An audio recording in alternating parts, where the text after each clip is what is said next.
We want to make sure that we preview what's coming up, and we got a whole lot coming up, including these weekend games. So 3 more games on tap tomorrow, including the other 2 teams in Group A. Hungary will battle Switzerland. I mentioned previously in the pod, Switzerland has reached the knockout stage in their last 5 major tournaments. They have a knack for getting out of these groups. Hungary, very good. They've got a player I love in Soboslai, had a strong qualifying campaign, so that's an intriguing game as well.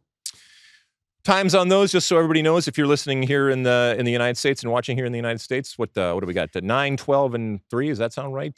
Eastern Standard Time? Correct. Yes. And Hungary, Switzerland, we should say, is on Fubo. And then the other 2 games I'm going to mention are on Fox. Then you move on to Group B. You've got one of the best group stage matches of the tournament, Spain against Croatia. That's at the Olympiastadion in Berlin, a venue that I love, which hosted the 2006 World Cup final between Italy and France, the Zidane headbutt. And then the defending champions, speaking of them, Italy, will begin against Albania. That's at BVB Stadion in Dortmund. We know Giorgio Chiellini is fired up for it. Italy looking to become just the second nation to win back-to-back Euros, something that only Spain has accomplished 2008, 2012. All right, so Hungary, Switzerland. I'm thinking we see our first draw. Okay, tie, whatever you call it, whatever you want to call it, but that's what I'm predicting there. Spain, Croatia. I think Spain beats Croatia, and Italy, to Giorgio's delight, has no problem going over Albania. What do you got?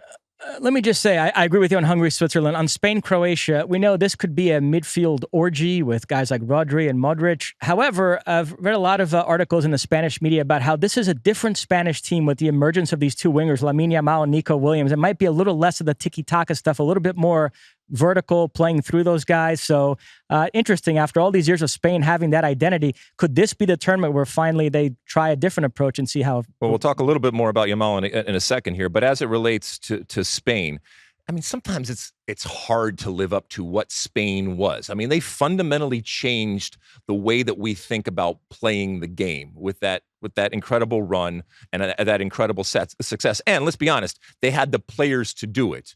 And while they have at times tried to replicate that, I think that this Spanish team, I have way up in my power rankings. I'm very, very high on them.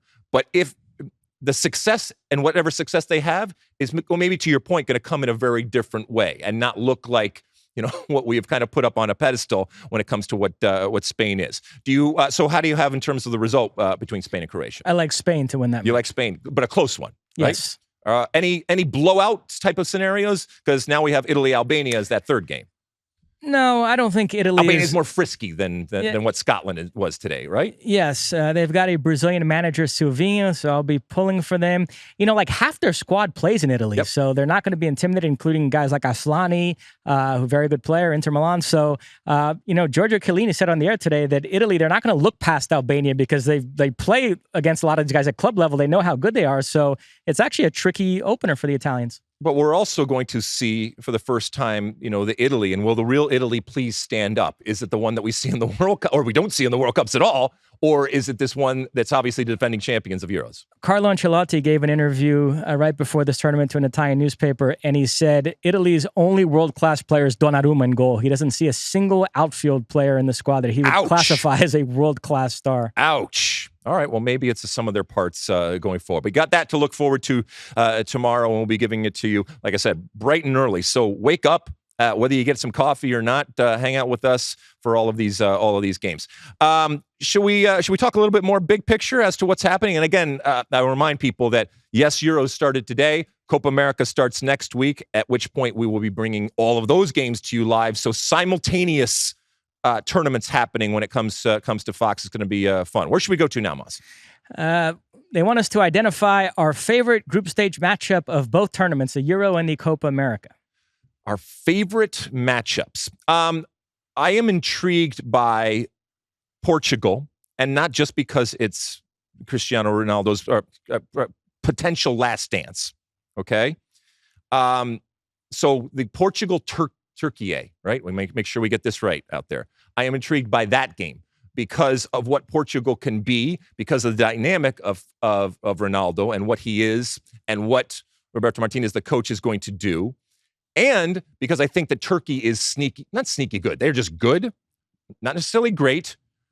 And in a certain way, they are going to be a home team, given all of the Turkish support that is going to be on display in the stadium there, and they are going to have plenty of people cheering for them. So I'm looking forward to that. On the Euro side, I'll go to Copa in a second. No, that's a great pick. I'm going to go a bit more chalk to obvious matchups. Spain, Italy. So much history there at major tournaments. They've squared off in the knockout stage of the last 4 Euros, including the 2012 final. And you can also go all the way back to the 1994 World Cup. Remember that quarterfinal of Foxborough, Mauro Tassotti elbowing Luis Enrique. So that's one. And then France, Netherlands is the other in Group D. I can't wait for such a great game. Mbappe going up against Virgil van Dijk and company.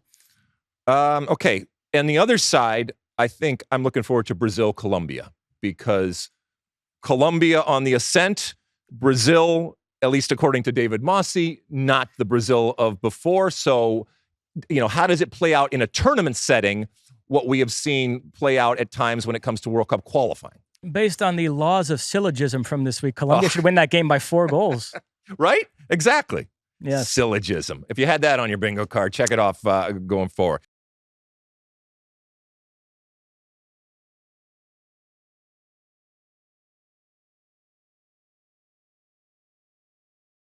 You like that clip? Well, my State of the Union podcast drops twice a week right here on my very own YouTube page. The only way to stay up to date is to hit that subscribe button down below. Size the day, and see you soon.